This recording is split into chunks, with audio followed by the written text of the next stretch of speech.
आप आत्मिक चीजों की कितनी समझ आपकी लाइफ में रखते हैं। जो बाहर चार गुंडे खड़े हैं उनकी मंडली में खड़ा हो गया हो कि भाई साहब मैं आपको कुछ बताना चाहता हूं, पर अगर आप बोलेंगे मुझे देश बचाना है, परमेश्वर बोलेगा मैं परमाणु बम देने के लिए तैयार हूं। क्यों? एक ज्यादा अभिषिक्त है और एक कम अभिषिक्त है, और जब दोनों से मिलते हैं तो दोनों अच्छे हैं, लेकिन एक ज्यादा अभिषिक्त है। बात कैपेसिटी की है, बात इंफॉर्मेशन की है, बात नॉलेज की है, बात समझ की है। जो आत्मिक समझ आप में होती है उसके अनुसार परमेश्वर आपकी कैपेसिटी को बढ़ाता है। बहुत सारी चर्चेस में मैंने देखा है पास्टर्स के करीब लोग इतने ज्यादा हैं कि पास्टर का मस्सा उनकी जिंदगी में कभी काम नहीं करता, क्योंकि वो पास्टर को फिर अपना भाई समझने लग जाते हैं। अपा जी आइयो जरा, अपा जी करियो प्रेयर। मसा कभी काम नहीं करेगा, क्योंकि आपने फेमिलियर कर दिया मसे को, आपने उसके शब्दों को फेमिलियर सा कर दिया, आम सा कर दिया। जिस अनॉइंटिंग की आप रिस्पेक्ट नहीं करते वो कभी आपकी लाइफ में काम नहीं करती। आप मोस्टली देखोगे पास्टर्स के करीबी लोग कुछ बीमार रहेंगे। अगर लोगों को चंगा कर सकता है पास्टर का मसा, कैंसर हील कर सकता है, लंगड़े चला सकता है, मुर्दे जिंदा कर सकता है, उनका सिर दर्द नहीं ठीक कर सकता। बात पचाने की है। किसी का डाइजेस्ट सिस्टम खराब है, वो शादी में जाता है, खाता है तो वो बेचारा गड़बड़ उल्टियां कर रहा होता है। हाँ, किसी का अच्छा है वो फायदा लेता है, यहां प्रोटीन खा लो, मटन खा लो, चिकन। समझ रहे बात मेरी? कुछ लोग तो जिनका हाजमा अच्छा है वो पास्टर के पास रहेंगे, उतनी ही बात करेंगे जितनी अच्छी हो, और अपनी ग्रोथ करते रहेंगे। उनको समझ है कि ये प्रिविलेज है, ये मौका है, ये ब्लेसिंग ऐसे ले लो। और कुछ लोग क्या करेंगे? कुछ लोगों का पेट खराब हो जाता है, उन्हें लगता है कि पास्टर हमारे घर का ही आदमी, और कभी मसा उनकी जिंदगी में काम नहीं करता। इवन पास्टर के मुंह से भी अच्छी बातें उनके लिए नहीं निकलती, क्योंकि उन्होंने क्या किया? ऑफेंड कर दिया उस अनॉइंटिंग को, उस अभिषेक को, आम सी बातें करके। यही समझ लोगों में अगर होती तो वो यहां नहीं होते जहां वो अब लाइफ में हैं। उनको लगता है ये पास्टर तो हमारा रिश्तेदार है, ये तो मेरी मामी का बेटा है, ये तो मेरी चाची का बेटा है, और वो उससे बात भी इसी तरह करते थे, वो मामी का बेटा है, चाची का बेटा है। लेकिन हमें ये नहीं मालूम कि वो मामी का बेटा तुम्हारा इस संसार में है, स्वर्ग में कुछ और चल रहा है भाई। वो तुम्हारा अगुआ है, वो तुम्हारा मूसा है, तुम्हारा एलिया है, तुम्हारा अलीशा है। सुनो, दो तरह के लोग हैं, एक तो था एलिया और अलीशा। बाइबल कहती अलीशा जब तक एलिया स्वर्ग में नहीं गया उसके हाथ पांव धुआता था। वो इस तरह नहीं चल रहा था कि हाँ ये तो बाद अब अपना ही है नंबर, ऐसे नहीं चल रहा था। हाथ पैर धुलाता था, कोई उसको टेंशन नहीं थी, कोई लालच नहीं था कि मैं इसके बाद बनना है, मुझे बनना है। मोस्टली आप लोग देखते हो कि जब परमेश्वर किसी को खड़ा करता है तो वो कहीं से भी कर देता है। जो पास्टर के करीब होता केवल वो खड़ा नहीं होता। क्यों? क्योंकि उसे ऐसा लगता है कि मैं हूं, इसलिए वो खड़ा नहीं हो पाता। परमेश्वर को खड़ा नहीं करता। जैसे गेहजी, उसे लगता है कि मैं हूं, मैं बहुत समझदार हूं। एलीशा ने पूछा जिस घर में हम रुके, जो औरत ने मेरे लिए कमरा बनवाया, एक मेज बनवाई है, यहां दीवट बनवाया है, कुर्सी बनवाई है, इसको क्या चाहिए पूछ, मैं राजा से इसकी बात करूं क्या? कहता नहीं, इसको मुंडा है नहीं, इसके पास बेटा नहीं। उसे सब मालूम था गेहजी को। एलीशा को भी जो चीज मालूम नहीं थी उसको मालूम थी। क्यों? तेज इंसान, चुस्त चालाक, लेकिन आत्मा में फेल हो गया और कोड को हासिल किया। और एलिया एलीशा के साथ, जब एलीशा एलिया के साथ रहा तो वो चालाकी के साथ नहीं रहा, अधीनगी के साथ रहा। उसने मसा पाया, गेहजी ने शराब कमाया,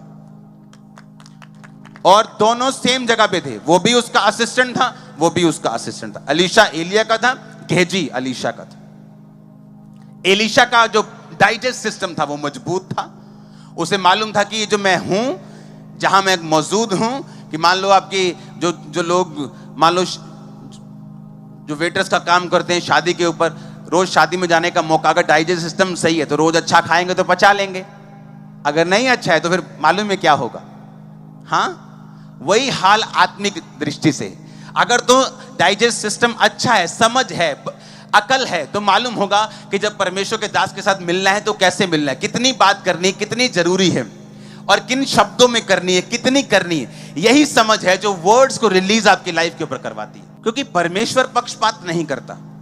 वो नहीं चाहता एक आदमी के पास लंगड़े चलाने का मसा हो और दूसरा सिरदर्द के लिए सिरदर्द ले जाए। उसको सिर दर्द हील करने के लिए मुश्किल हो जाए, उसको लोगों की छोटी सी बीमारी हील करने के लिए 3 दिन रात के रोजे रख के मेहनत करनी पड़े। परमेश्वर नहीं चाहता ऐसा हो, परमेश्वर पक्षपात नहीं करता, लेकिन आपकी समझ के ऊपर निर्भर करता है, ये आपकी अंडरस्टैंडिंग पे निर्भर करता है कि आप आत्मिक चीजों की कितनी समझ आपकी लाइफ में रखते हैं, कितने इन बातों को समझ रहे हैं। यहोशूएल 47 उसकी 1 से 12 आयत को हम पढ़ेंगे अपनी स्क्रीन के ऊपर। फिर वह मुझे भवन के द्वार पर लौटा ले गया और भवन की देवड़ी के नीचे से एक सोता निकलकर पूरब की ओर बह रहा था। भवन का द्वार तो पूर्व मुखी था और सोता भवन की दाहिनी और वेदी की दक्षिणी ओर से निकलता था। वह मुझे उत्तर के फाटक से होकर बाहर ले गया, बाहर से घुमाकर अर्थात पूर्व मुखी फाटक के पास उसने पहुंचा दिया। दक्षिणी ओर से जल पसीज कर बह रहा था। जब वह पुरुष हाथ में मापने की डोरी लिए हुए पूरब की ओर निकला, तब उसने भवन से लेकर 1000 हाथ तक उस सोते को मापा और मुझे जल में से चलाया और जल टखनों तक था। फिर वह 1000 हाथ मापकर उसने जल में से चलाया और जल घुटनों तक था। उसने 1000 हाथ मापकर मुझे जल में फिर चलाया, जल कमर तक था। अब ये वचन आप 12 आयत तक घर में जाके पढ़ लेना। जहां जहां ये सोता गया वहां पेड़ उगे, घने पेड़ उगे, फल देने वाले पेड़ उगे, अंडे देने वाले और अच्छे जंतु उसमें पले, मछलियां पली, जहां जहां ये सोता गया। अब ये है क्या? ये सोता निकला परमेश्वर के घर से और निकला बाहर की ओर, और जैसे जैसे कोई बाहर की ओर बढ़ता गया तो परमेश्वर का जल पहले गिट्टों तक था, फिर घुटनों तक था, फिर कमर तक था, फिर बहने लगा, फिर सिर के ऊपर हो गया, फिर ओवरफ्लो हो गया। आप जैसे जैसे परमेश्वर का काम करते जाएंगे, क्योंकि रूहें आप परमेश्वर के घर में नहीं बचाते हो, आपको मालूम होना चाहिए, बाहर बचाते हो। हाँ, ये तो बचे हुए लोग हैं जो आए, कितने नए होंगे? 5%, 2000, 4000, बाकी तो पुराने हैं या ना? लेकिन बाइबल कहती है वो सोता परमेश्वर के भवन से बाहर बह रहा था, बाहर की ओर। यानी जब आप लोग परमेश्वर के भवन के बाहर जब जाएंगे, जितना आप अन्य जातियों तक, जितना आप अन्य लोगों तक जो मौत के मुंह में हैं, जो परमेश्वर को नहीं जानते, जो परमेश्वर को नहीं समझते, जो आत्मिक मृत्यु की दशा में हैं, जितना जितना आप उन तक पहुंचते जाएंगे, और उसके लिए आपको दूर जाना पड़ेगा। आप परमेश्वर के घर में रह के रूहें नहीं बचाते, आप बाहर बचाते हैं। इवेंजलिज्म हम घर जाते हैं, गांव गांव जाते हैं, जो रॉ काम करते हैं, इवेंजलिज्म करते हैं, क्रूसेड्स करते हैं, उनमें ज्यादा अभिषेक है दूसरे लोगों से। क्योंकि जैसे जैसे आप अन्य जातियों तक पहुंचोगे वैसे वैसे वो पानी बढ़ता गया, जैसे जैसे आप दूसरे लोगों तक पहुंचते गए वो अभिषेक बढ़ता गया, और एक दिन आपके सिर के ऊपर से यानी ओवरफ्लो होने लगा। मैंने देखा है चर्चिस में जो मेंबर्स 2010 से आ रहे हैं वही मेंबर्स आ रहे हैं, वही 25 लोग। 2 मेंबर कौन बढ़े? जो उन्हीं के बच्चे हुए हैं। हां, वहां मसा नहीं होगा। जैसे वो इवेंजलिज्म करने के लिए बाहर जाएंगे, भवन से बाहर जहां सोता बह रहा है, वो दूर निकलेंगे। जितना दूर निकलेंगे, जितना वो ज्यादा काम करेंगे, उतना मसा उनकी जिंदगी में बढ़ेगा। जितना वो कंफर्टेबल पोजीशन में है कि सिर्फ चर्च में ही रहना है, कोई मिनिस्ट्री में ध्यान नहीं, कोई सोशल मीडिया पे ध्यान नहीं, कोई मेहनत करने की जरूरत नहीं। मैंने देखा ऐसे पास्टर्स को एक लेवल तक बढ़ गए, अब उनको अगर आप देखोगे वो कंफर्ट जोन में रहते हैं। उनको कोई मतलब नहीं सोशल मीडिया पे कौन क्या चल रहा है, उन्हें कोई मतलब नहीं कि दुनिया में क्या हो रहा है। बस वो चर्च आएंगे, हफ्ते में 2 दिन अपना प्रीच करेंगे, मालूम है इतने लोग हैं, इतने पैसे आ रहे हैं, कोई प्रॉब्लम नहीं, ठीक ठाक चल रहा है सब कुछ। लेकिन जब आप उनकी लाइफ को चेक करेंगे, उनके पास वो मसा नहीं जो होना चाहिए।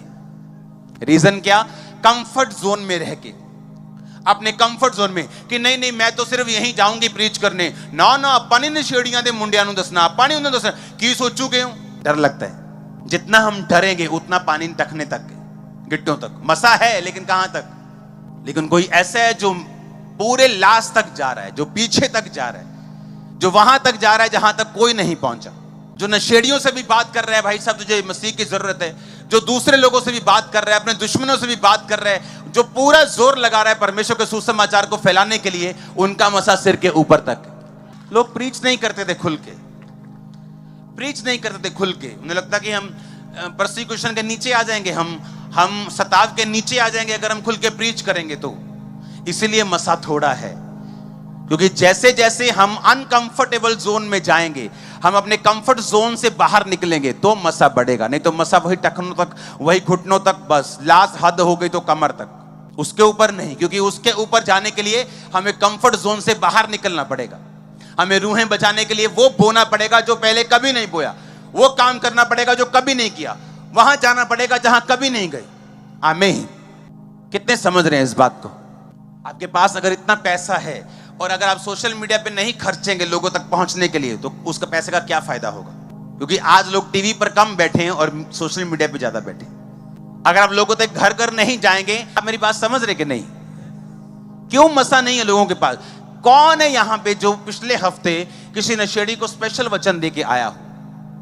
जो बाहर 4 गुंडे खड़े हैं उनकी मंडली में खड़ा हो गया हो कि भाई साहब मैं आपको कुछ बताना चाहता हूं। हमारे अंदर डर इतने, हम इतने ज्यादा सेल्फिश हो चुके हैं कि अगर मुझे पता है कि ये चर्च में इस बंदे का इलाज हो सकता है तो मैं चुप क्यों? मुझे ये मालूम नहीं। लोग मांगते हैं प्रभु मसा चाहिए, मसा चाहिए, मसा चाहिए। प्रभु को मालूम है चाहिए, प्रभु देना चाहता है, लेकिन आएगा कैसे? इस ऐसे आएगा जो मैं आपको बात बता रहा हूं। आएगा कैसे? पास्टर्स को निकलना होगा सिर्फ थर्सडे और संडे की मीटिंग से सिर्फ। आमीन। अगर आज आप यहां बैठे हैं और मैं प्रीच कर रहा हूं, अभी भी इस चर्च के हजारों लोग सड़कों पे सुसमाचार सुनाने के लिए, मालूम आपको? अभी भी एक बड़ा मीडिया सोशल मीडिया पे काम कर रहा होगा, टीवी मिनिस्ट्री पे काम कर रहा होगा। अभी भी राइट नाउ अगर आप यहां बैठे, मैं यहां प्रीच कर रहा हूं, तब भी काम हो रहा होगा। मसा सिर्फ एक चीज से नहीं आता कि प्रार्थना करेंगे और अभिषेक हासिल कर लेंगे, क्योंकि वो लेवल का अभिषेक है, एक अलग लेवल, उसके ऊपर उसके ऊपर उसके ऊपर। उसके लिए हमें कैपेसिटी बढ़ानी होगी। हमें परमेश्वर को यह दर्शाना होगा कि मुझे इस मसीह की जरूरत है। देख मैं जा रहा हूं बाहर, बीमारों को हील करने के लिए प्रार्थना करने वाला हूं। देख मैं लाखों लोगों को प्रीच करने वाला हूं। देख मैं ये करने वाला हूं। आपको उसको दिखाना होगा कि आपको इस मसीह की जरूरत है। मसा आएगा, आप डिप्रेशन में कभी नहीं रहेंगे, गरीबी में कभी नहीं रहेंगे, घटी में कभी नहीं रहेंगे। ये मसा आपकी 10 लाख बीमारियों और मुसीबतों का हल है। ये अनॉइंटिंग, ये हल है, ये सॉल्यूशन है आपका। अनॉइंटिंग सॉल्यूशन है। हस्बैंड वाइफ की नहीं बनती, अनॉइंटिंग सॉल्यूशन है, वर्ड सॉल्यूशन है। आमीन। इमेजिन करो अगर यहाँ पे ऑयल से प्रार्थना कर दी और एक वॉलंटियर उस नुक्कर पे ले हैंड कर रहा है, उस ले हैंड का क्या असर होगा अब आपको मालूम होगा। आमीन। और मैंने टेस्ट करके देखा हुआ, इसलिए मैं चिंता नहीं करता लोगों की, मुझे मालूम है। अगर हम अथॉरिटी की कदर करेंगे, वो आपको अपनी अथॉरिटी देगा। अगर आप अनॉइंटिंग की कदर करेंगे, वो आपको अनॉइंटिंग देगा। जिस मसे की आप रिस्पेक्ट करेंगे, वो मसा आपकी लाइफ में काम करेगा। मोस्टली सुनो मेरी बात, बहुत से लोग इस बात को नोटिस करते हैं, क्योंकि जब उस अनॉइंटिंग को रिस्पेक्ट करने का टाइम आता है, और आप सुनो, एक रिस्पेक्ट होती है शब्दों से, एक होती है कर्मों से, एक होती है प्रैक्टिकली उस व्यक्ति की रिस्पेक्ट करना, पीठ पीछे भी उसकी रिस्पेक्ट करना, क्योंकि अनॉइंटिंग की आंखें पीछे भी लगी हुई। उसकी सिर्फ यही आंखें नहीं है 2, उसकी आंखें पीछे भी हैं। वो सुनती है आप उस अभिषेक के बारे में क्या कह रहे हैं। और जब आप पीछे से रिस्पेक्ट नहीं करते और आगे से आपकी प्रेयर रिक्वेस्ट आती कि भाई साहब मेरे एक बंदे के लिए प्रार्थना कर दो, लेकिन मसा काम नहीं करता, वो तुझको सोचना है क्यों काम नहीं कर रहा, क्योंकि यहां तो काम कर रहे हैं। या तो है काम कर ही नहीं रहा, या तो है कि काम कर ही नहीं रहा, है ही नहीं, चलो बात ही खत्म, फिर उसके क्या तो उसके। एक है कि 1 की लाइफ में कर रहा है, 2 की कर रहा है, 100 की कर रहा है, 101वें की लाइफ में क्यों नहीं कर रहा, 102-3 की कर रहा है, 105वें की क्यों नहीं कर रहा। तो किसको सोचने की जरूरत है? उसी को सोचने की जरूरत है। मैंने देखा है जो बहुत सारी अनॉइंटिंग को सुनते हैं, उनकी लाइफ में भी काम नहीं होता। वो भी कंफ्यूजन के मास्टर रहते हैं सारी उम्र, कहां क्या करना है कभी मालूम नहीं होता उनको। इमेजिन करो इस लेवल पे आके आज अभी भी, चाहे इस दुनिया में 10 सबसे अच्छे प्रचारक 10 से लंगड़े चलाते, लेकिन मैं 10 को नहीं सुनता हूं अभी भी। क्योंकि मुझे मालूम है कि एक रूल्स है, ये एक सिस्टम है जिसके अनुसार मुझे चलना है और अपने तरीके तक वहां पहुंच जाना है। आमीन। स्पिरिचुअल एक रूल है, मैं आपको एक रूल देता हूं, एक सिस्टम है स्पिरिट का।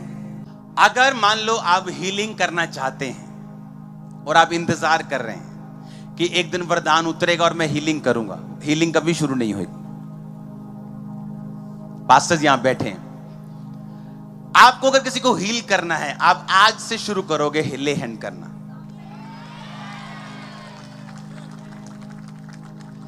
क्योंकि परमेश्वर का वचन जो है, परमेश्वर का जो सिस्टम है जो आत्मिक, वो डिमांड पे चलता है। फेयर एंड लवली कंपनी है मान लो, या हिंदुस्तान लीवर कोई भी है, शैम्पू है मान लो, हाँ, वो डिमांड पे चलते हैं। जितनी डिमांड है उतना माल बन रहा है। डिमांड पे परमेश्वर का सिस्टम चलता है। आपकी जितनी डिमांड है उतनी सप्लाई है। मान लो आपकी डिमांड है, अभी आपने अपने आप को आप कूद गए हो उस माहौल में कि आपके सामने अब हैं लंगड़े बैठे, आपके सामने हैं व्हीलचेयर वाले, आपके सामने हैं शिकंजे वाले, उस माहौल तक आप पहुंच गए हैं। आपकी डिमांड बड़ी है, सप्लाई बड़ी हो जाएगी। अब ये नहीं आप सभी लंगड़ों को इकट्ठा कर लो, टाइम लगता है वहां पहुंचने में। अपने आप को तैयार करो। हाँ, आप मेरी बात समझ रहे कि नहीं? आप जा रहे हो, आपको मालूम है कि मुझे कुछ खास फैमिलीज को वर्ड ऑफ गॉड देना है, मुझे कुछ खास लोगों को वचन देना है। ये पढ़े लिखे लोग हैं, कोई इंडस्ट्री में है, कोई बॉलीवुड में, मुझे ये लोग बिजनेसमैन को देना है। आपकी डिमांड बड़ी हो जाएगी प्रभु से। जब आप जाएंगे, परमेश्वर का आत्मा अजीब रीति का मसा आपको देगा। और एक बंदा है जिसकी डिमांड ही नहीं है, जिन्हें मासी के घर जाना है, मासी भी क्रिश्चियन है, पुआ को जाना है, पुआ भी क्रिश्चियन है, उसकी कोई डिमांड नहीं। और जैसे डिमांड बढ़ेगी आपकी कि मुझे ये वचन देने जाना है, मुझे ये नशेड़ी को मिलना है, मुझे ये परिवारों को वचन देना है, मुझे वहां जाना है, जैसे परमेश्वर देखेगा डिमांड बड़ी है। परमेश्वर, याद रखो, अगर आप किसी युद्ध क्षेत्र में जाते हैं तो परमेश्वर देखेगा कि इसको डंडे की जरूरत है, इसको बंदूक की जरूरत है, इसको तोप की जरूरत है, कि परमाणु बम की जरूरत है।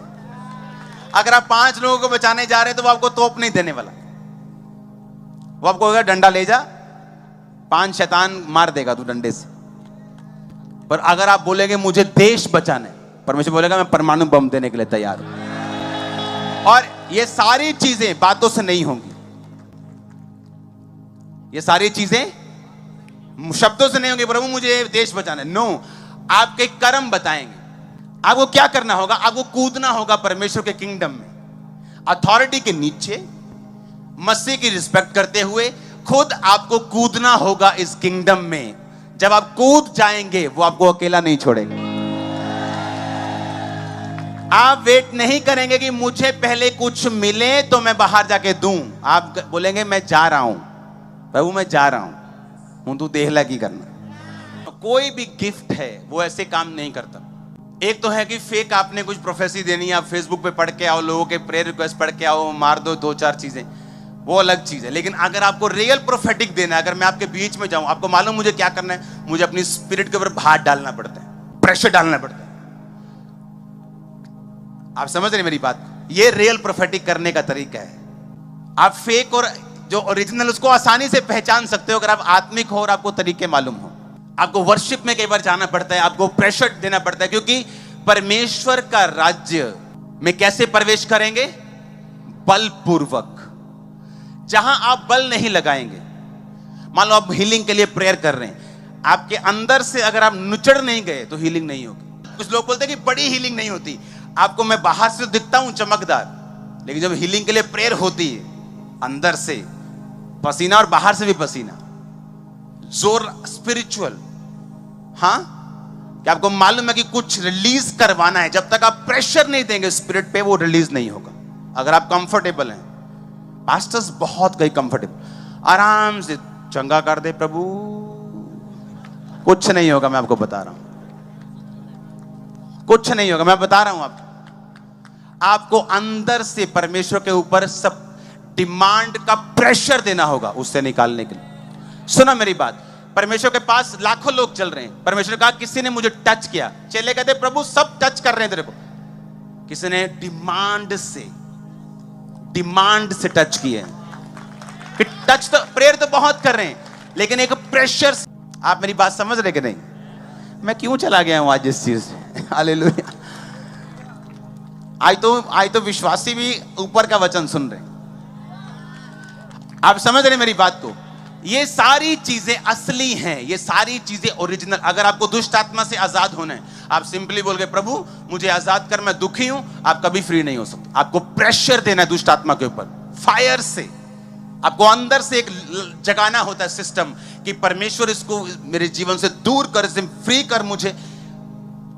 क्योंकि अगर आप डिमांड नहीं करेंगे मसीह के ऊपर, आपकी सप्लाई कभी नहीं होगी। वो स्पिरिचुअल गिफ्ट हो, वो अनॉइंटिंग, वो चंगाई का वरदान हो, भविष्यवाणी का हो, सामर्थ का काम करने का हो, वो गैर भाषा हो, गैर भाषा का अर्थ बताना हो, जब तक आप उस चीज को, उस रूल को फॉलो नहीं करेंगे, आपकी लाइफ में नहीं होगा। आप कंफर्टेबली प्रेयर कर रहे हैं, कुछ नहीं होगा। जिस दिन आप परमेश्वर के पीछे पड़ गए और डिमांड रखी, अपने बेटे के नशे छोड़ने के लिए आप बैठ गए और आपने प्रार्थना और फास्टिंग में डिमांड रखनी शुरू की और आपने काम करना प्रभु का शुरू किया, दूसरे के बेटों को बचाना शुरू किया, आप देखना फिर क्या होता जो पहले कभी नहीं हुआ। आप हमेशा नोटिस करते हो कुछ अच्छे लोग, क्रिश्चियन लोग, चर्च में आने वाले लोग गरीब रहते हैं। कभी डिमांड नहीं की। डिमांड कैसे? कभी बोया नहीं हाईएस्ट, आज मुझे अपना बेस्ट बोना है, आज मुझे अपना बेस्ट जो मैं पहले करता आ रहा हूं, मुझे उससे कुछ एक्स्ट्रा करना है ताकि मैं अपनी गरीबी से निकल जाऊं। आपने डिमांड नहीं की, परमेश्वर ने सप्लाई नहीं की। परमेश्वर का राज्य आज भी बलपूर्वक चलता है, वो ठंडे लोगों का राज्य नहीं, बलपूर्वक। वो स्पिरिचुअल गिफ्ट हो, फाइनेंशियल ब्लेसिंग हो, दुष्ट आत्मा से आजादी हो, वो कोई भी चीज हो, आप डिमांड रखते हैं, प्रेशर परमेश्वर को रखते हैं, आप जो भी चाहते हैं प्रभु आपके लिए करे। अगर आप बैठे रहेंगे, आप सदा बैठे रहेंगे। आपको उस चीज में एंटर करना पड़ेगा बलपूर्वक, और वो हो जाएगा, वो हो जाएगा। मैंने कहा वो हो जाएगा। 7 बार बोलो हालेलुया। धन्य यीशु मसीह के नाम।